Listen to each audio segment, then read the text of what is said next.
So here's my little project for today.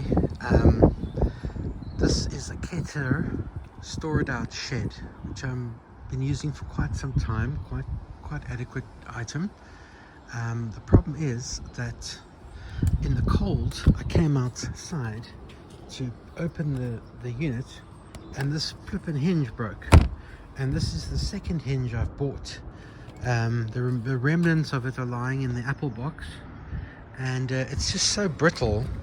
In the cold it snapped completely off, so I'm not going to spend £10 on another one. This is the second one I've already bought off eBay.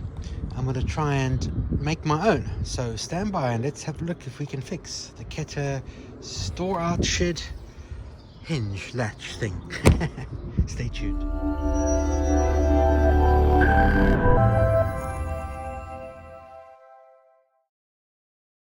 So I went on the internet and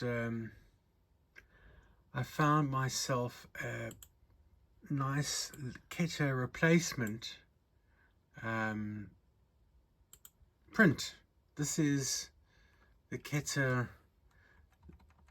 lid latch thing that I want to print.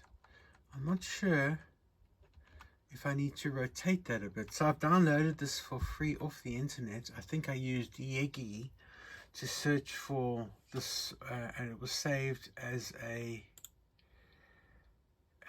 Keter replacement.stl. So this is somebody else's file. It's available for free, and I'm not sure how I would print that. I don't think I need to do anything special to that to print it. I just need to print it, right?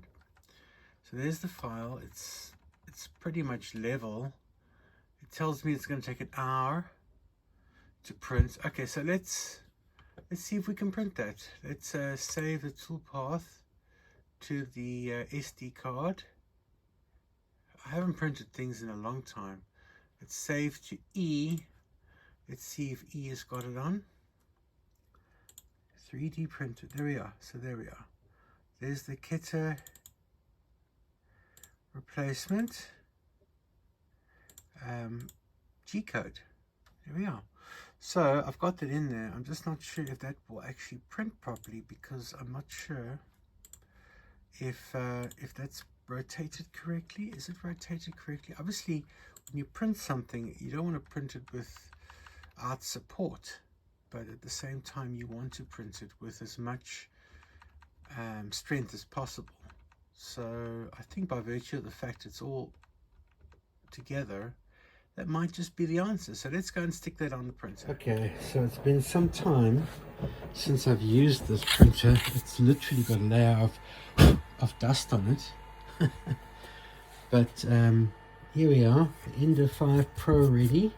Let's just check, blowing off all the dirt and dust in the filament. Let's pop the memory stick in and see if we can print this. Oh, is that the wrong way around? Yep, it is. Let's see what we can do. Okay, and I believe I've got enough filament on here. Let's see if we can print this. Okay, Keter replacement, bed heating. Okay, so hopefully with a bit of luck we will be able to print the new filament. Oh, sorry, not the new filament, the new hinge for the Keter store it out. This is the kind of thing you want to be doing with your 3D printer, amongst other things obviously. But we're going to come and take a look at it as it starts printing and see what we get. Okay, so our print is on the way. I had to do an auto bed leveling because this whole bed was completely impossible. It was totally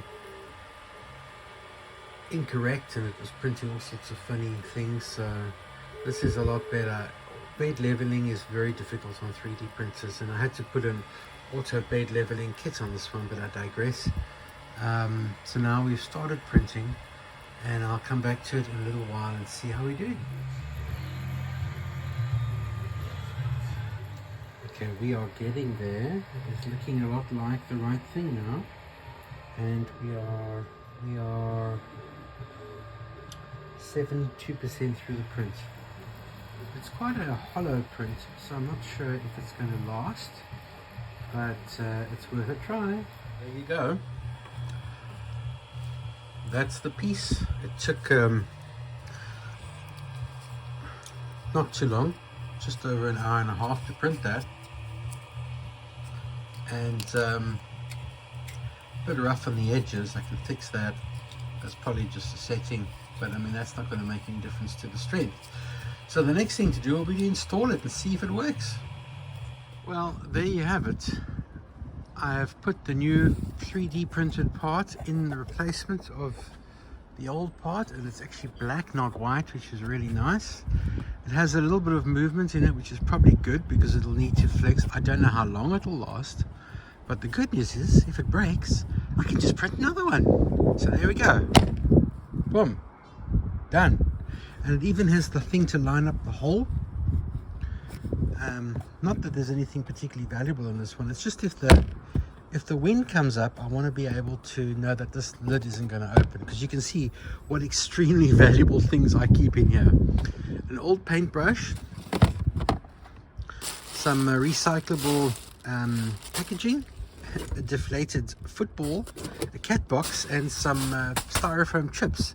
So really, you know, this definitely needs to be locked, right? Not. I just like to reuse packaging if I can, but that's not bad. I mean, that for a pot, I just saved myself $10 on Amazon or eBay, and geez, I hope that lasts. I hope that lasts. And that's Howard saying hi from AVtransfers and bye. I hope you enjoyed that little video.